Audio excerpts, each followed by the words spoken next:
faut-il voir cette assemblée à moitié vide ou à moitié pleine? Seuls 34 élus étaient autorisés à assister à cette session plénière aujourd'hui. En réalité, cela fait 1 sur 3 et les absents sont représentés par ses doigts et ses mains levées.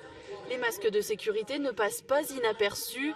C'est justement le message que certains veulent faire passer. Si nous avions fonctionné avec 100 conseillers régionaux à 50 cm l'un de l'autre, sans masque, sans liquide pour se nettoyer les mains, je comprends qu'il y ait un procès qui soit fait. Mais en l'occurrence, travailler et respecter les règles de sécurité, c'est aussi une façon de dire qu'il faut que la France rentre petit à petit dans le travail. Pas de procès, mais un début de polémique. Il y a ceux qui voulaient être exemplaires auprès des citoyens qui continuent de travailler et ceux qui voulaient au contraire être exemplaires auprès des citoyens confinés. C'est important qu'on soit là.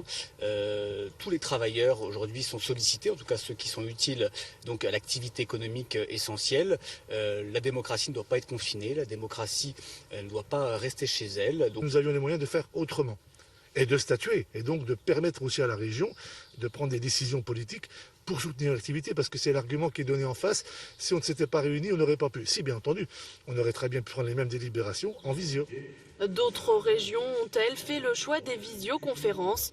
Mais la présidente Marie-Guy Dufay a tranché. Au sein de sa majorité pourtant, l'Assemblée en présentiel posait aussi question. J'étais plutôt favorable, je le redis, à un système en visio, mais l'important c'était qu'on puisse exprimer le soutien du Conseil régional, de cette majorité et visiblement d'une bonne partie de l'opposition à ces mesures importantes en faveur de l'économie, du monde associatif et des citoyens. 70 millions d'euros seront accordés, notamment aux agriculteurs, au tourisme et aux associations.